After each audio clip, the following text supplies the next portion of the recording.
Dear viewers and followers, in this one I want to talk about tactics and how it's done by family when you're living in a house with them. And in this one I want to talk about, we all at some point were minors, children who weren't able to take care of themselves.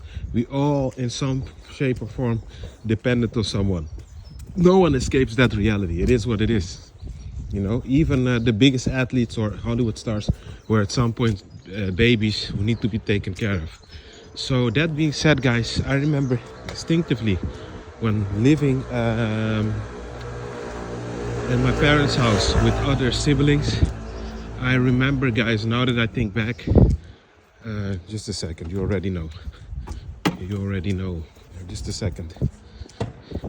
Yeah, when I used to live with siblings in the house,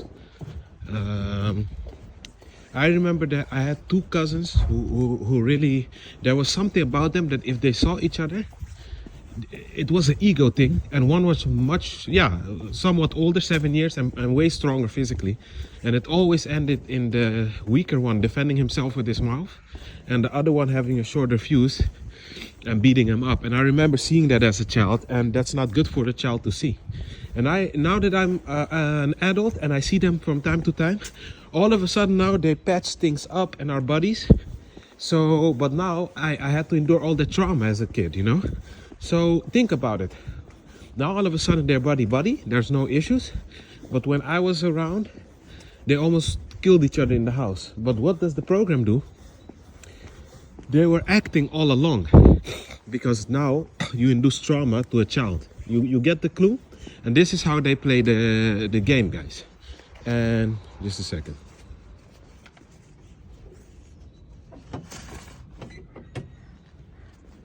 Yeah, guys, this is how they play the game.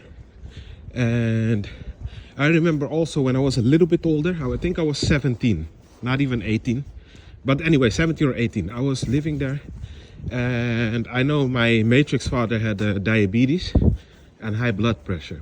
And I remember him always needing to go to the toilet in the middle of the night to flush to pee, you know. And I was a light sleeper at the time. So there went my night rest. They used to bicker with each other, family members, keeping me awake. Also doing it to each other, of course, but flushing the toilet, making noise. When I want to shower, somebody in the kitchen uses the water, causes me to catch cold water all of a sudden, making me startled in the shower. Constantly those provocation, guys. Trust me when I tell you guys what I've been through. It's not of this world, guys. It's not normal for a child to go to that, you know. And then the thing what happened afterwards was also that I remember I used to do specific things like meditate or read. He came barging in, you know, startling me, you know. Hey, I have to take something. At the time I was thinking, but what is that? How is that normal, that this type of behavior? But now I know that it's the program, you know. And it even happens with your so-called parents who care about you. You know, that's why I keep telling you guys, you know, as painful as it might sound, your family is not here, guys. And these were actors all along. Now, I did say to you yesterday, everyone gets gangstalked, and that is true. But that does not take away that it affects you more. And you know why? Because you're not a robot. You have emotion, you have feeling, you know. And these things don't. And what happens is, you're constantly shocked by how can I be surrounded by entities that have no emotion, you know, guys. It makes it a cold, ugly place to live in, guys. But unfortunately, it is the reality, you know. And me, I'm gonna grind it out till the last moment. Not gonna commit suicide. I'm not going to a psych ward. I'm not gonna take their medicine, guys. I'm literally.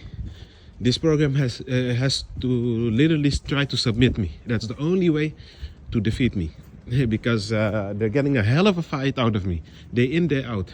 I'm very stubborn when it comes to my rights. So, and I know this entity hates that, you know. When you stand up for yourself. But well, it's gonna get a hell of a fight out of me. Trust me. It's about who's going to survive till the last. You know, it's all about grit and endurance and resilience. And I got tons of that in me. So do what you like or what you want. Not gonna submit me. It's not gonna happen. But these are the tactics, guys, done by your family also. Because let me tell you something, 3 o'clock, especially 3 o'clock in the night, is the moment when, doesn't matter if you're a bot or you're a human. In this matter, it doesn't really matter, but we all are in that deep sleep moment. That's the moment that's essential, not for you to be woken up. But so when somebody flushes or bangs the door, it's done, my friend. You cannot sleep for that day anymore. You have some people who are not light sleepers, who can endure that it's still sleep. I commend you. But back then I could not do that. I lost the sleep for the whole day. I used to walk with bags under my eyes. I used to be grumpy. My ex at the time had a lot of empathy towards me. I'm very happy with her in that regard. She understood me, you know, and she was there for me. But yeah, guys, it's done by your family also. That's why I tell you, your family is not here. So don't be surprised, you know, when they do that to you. Sometimes, do you now understand why I say that sometimes a stranger can be more beneficial to you than a quote-unquote family member? Because they both are not your family. The other people might look like you, but you're not family. You see what I mean? So there is actually no concept of strangers, because both are strangers to you.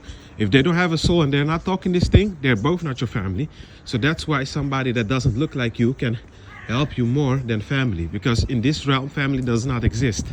I kept telling you that. Now, at least not if you have a soul. If you're all bots and you look like each other, yeah, maybe they can see it as family. But for me, I know for a fact, when you're souled, you have no family here, people. So that being said, be at peace.